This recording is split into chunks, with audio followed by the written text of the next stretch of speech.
Hallelujah. Ọlọ́run gbogbo ayé a gbé ọ̀gá. Ẹlẹ́dàá ọ̀run àtayé a ṣe yín lọ́ba. Ẹ̀yin nìkan la fògo ìyìn àtọlá fún torí pé ń bẹ láàyè. Ẹni tó ní gbogbo ipá àti agbára. Ọlọ́run tó fàánú dá ẹ̀mí wa sí. Ọlọ́run tó bójú tó wa. Ọlọ́run tó ń ṣàánú fún wa. Ọlọ́run tó ń yà wá lẹ́nu. Bí gbogbo rẹ̀ ṣe ń rí àti bí àkókò yìí ṣe rí, ó sì ń jẹ́ Ọlọ́run nínú ayé wa síbẹ̀. Ọlọ́run tí ò jẹ́ kójú ó tì wá. Ọlọ́run tí ò jẹ́ ká ṣẹ̀sín. Ọlọ́run tí ò jẹ́ kí ipa ayé ká wa. Ọlọ́run tí ò jẹ́ kí èrò inú ènìyàn ó ṣẹ lé wa lórí. Ọlọ́run tí ò jẹ́ kí ìfẹ́ ọkàn ọ̀tá ó ṣẹ. Ọlọ́run tó ń fàánú rẹ̀ gbà wá, tó ń bá wa yanjú ọ̀rọ̀ wa lójoojúmọ́.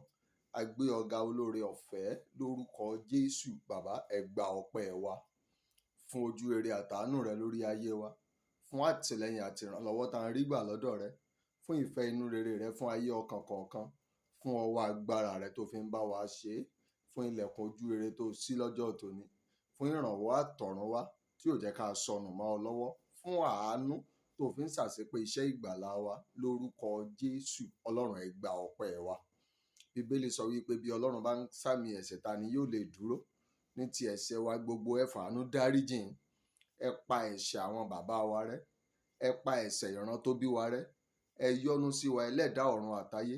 Ẹ má ka ẹ̀ṣẹ̀ wa sí wa lọ́rùn. Ẹ fàánú gbà wá. Ọlọ́run má mójú kúrò lára wa. Nítorí àánú àtòrè ọ̀fẹ́ rẹ, bàbá, má mójú kúrò lára wa.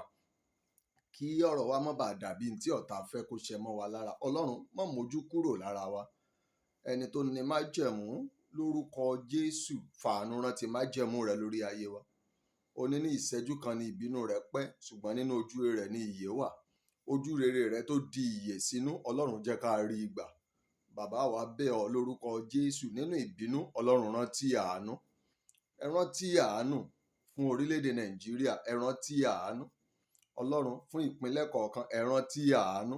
Olúwa, fún ìdílé kọ̀ọ̀kan, ẹ rántí àánú. Fún orílẹ̀-èdè àgbáyé lápapọ̀, bàbá, lórúkọ Jésù, ẹ rántí àánú.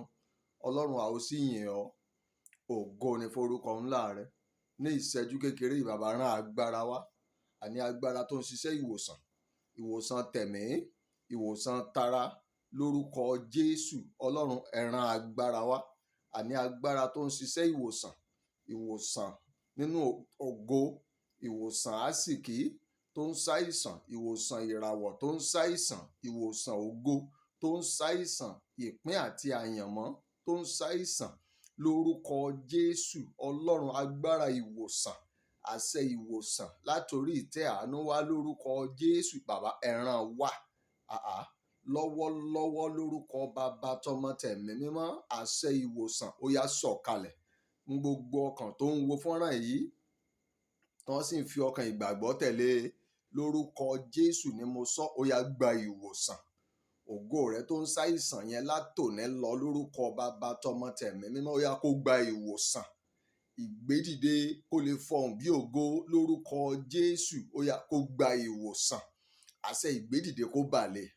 Ayé ló sá lọ́gbẹ́ni, ọ̀tá ló sá ògo rẹ lọ́gbẹ́ni, òkùnkùn ló sá ògo yìí lọ́gbẹ́ni, tàbí ẹ̀ṣẹ̀ ló sá ògo yìí lọ́gbẹ́ni. Nítorí Kristi ọba ẹni àmì òróró, nítorí Kristi ọba ògo, nítorí Kristi ọba láéláé, onímájẹ̀mú lórúkọ Jésù, ó yá wo ògo yìí sàn.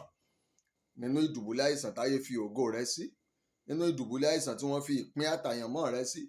O gbọ́ arákùnrin etí odò Bethsaida yẹn ni, nínú ìwé Jòhánù orí 5, ó ní ó ṣàìsàn fún ọdún 38. Ẹ wo ohun gbogbo tí ayé dá dúró mọ́ ọ lọ́wọ́ fún odidi ọdún 38.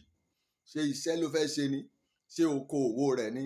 Ṣé ilé tàbí ọ̀nà rẹ̀ ni? Aya tàbí ọmọ? Ìdílé rẹ̀ ńkọ́?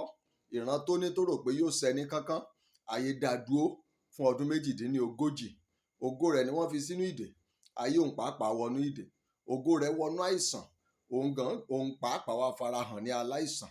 Mo sọ lórúkọ Ọlọ́run Bàbá, ọmọ àtẹ̀mí mímọ́, gbogbo ògo tó ń ṣàìsàn, ẹ gbọ́ ọ̀rọ̀ Ọlọ́run lórúkọ Jésù, ó yá gba ìwòsàn.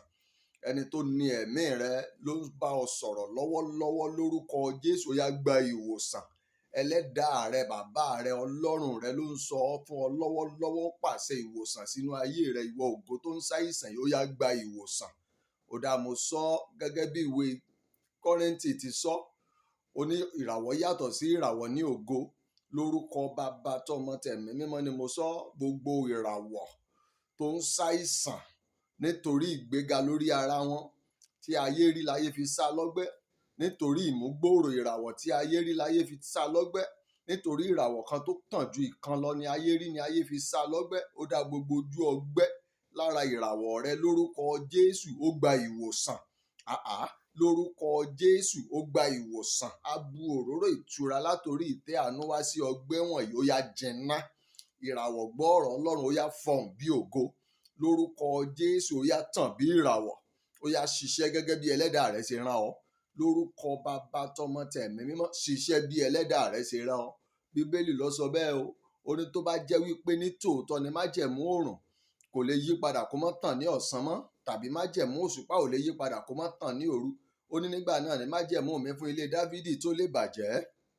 Mo sọ lórúkọ Bàbá tọmọ tẹ̀mí mímọ́, nítorí pé májẹ̀mú Ọlọ́run fún ilé Dáfídì ò lè bàjẹ́. Gbogbo ohun tí ayé dá dúró mọ́ ọ lọ́wọ́lọ́wọ́ lórúkọ Jésù yá kó gba ìtẹ̀síwájú. Gbogbo ohun táyé rò páwọn ó bàjẹ́ mọ́ ọ lọ́wọ́ lórúkọ Jésù yá kó gba àtúnṣe.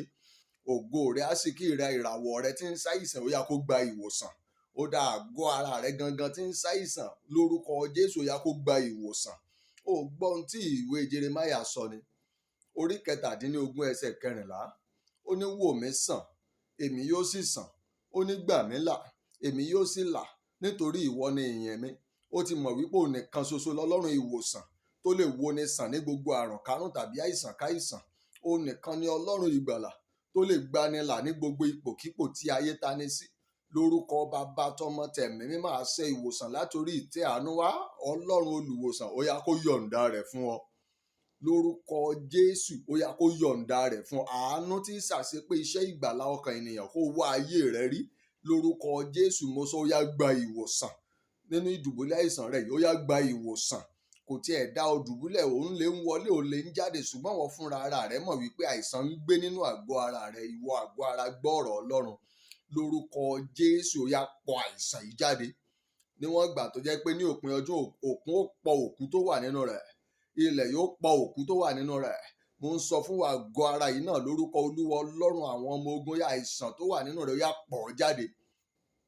Lórúkọ Jésù Kristi ti Násárẹ́tì, ìwọ àìsàn ìwọ náà gbọ́. Mo ń bá ọ sọ̀rọ̀ gẹ́gẹ́ bí ẹlẹ́dàá rẹ lórúkọ Jésù ni, kì í ṣe lórúkọ bàbá mi. Ìwọ àìsàn gbọ́ ọ̀rọ̀ Ọlọ́run nínú àgọ́ ara tó wà yìí lórúkọ Jésù, a tì ọ́ jáde. Bó o ṣe ń jáde ó yá máa laná, ó yá gbiná sọnù, ò sí láàyè mọ́. Lórúkọ Bàbá tọmọ tẹ̀mí mímọ́, àgọ́ ìgbà ìwòsàn, ìfòróróyàn ìwòsàn adàlé ọ lórí. Ìdáwọ́lé ìwòsàn ọ̀run dálé ọ lórí. Agbára ìwòsàn, àṣẹ ìwòsàn ẹ̀mí mímọ́ gbé wọ̀ ọ́. Àlàáfíà tó péye lórúkọ Jésù Ọlọ́run gbé wọ̀ ọ́. Àánú tí ń fọhùn lókè ó yá rí àánú gbà. Àánú tí ń ṣe rere ó yá rí àánú gbà. Àánú tí ń gbáyé ṣe rere ó yá rí àánú gbà. Àánú tó gùn lẹ́mìí tí ń pẹ́ láyé láti ṣe rere, rí rere Olúwa lórúkọ Jésù yá rí àánú ìgbà. Lórúkọ Bàbá tọmọ tẹ̀mí mímọ́, ọ ti gba ìwòsàn rẹ lónìí. Lẹ́yìn tòní gbogbo ohun tó bá ti dáwọ́lé ó yá kó máa ṣe rere. Ọkàn rẹ yóò sì balẹ̀. Ojú ò mọ̀ ní tì ọ́. Wàá rí rere Ọlọ́run, ó sì rí àánú gbà. Ògo ni forúkọ ńlá Ọlọ́run. Ìwọ ènìyàn Ọlọ́run gbọ́ eléyìí, Jésù ò ní pẹ́ dé mọ́. Múra alẹ́ dé. Bẹ́ẹ̀ ni òpin ohun gbogbo ti súnmọ́ etílé ju bá a ṣe lérò lọ. Múra sílẹ̀ dé. Retí rẹ̀. Ìgbàkígbà ló lè dé o. A ó sì bá a jọba. Ó ti rí bẹ́ẹ̀ lórúkọ Jésù. Àtàwọn àtẹ̀yìn lórúkọ Olúwa Ọlọ́run àwọn ọmọ ogun, a ó pàdé nínú ògo. Ọlọ́run gbọ́ àdúrà. Ní orúkọ Jésù Kristi la gba àdúrà. Àmín. Orúkọ tèmi ni Daniel Atúnṣe. Ẹ ṣé.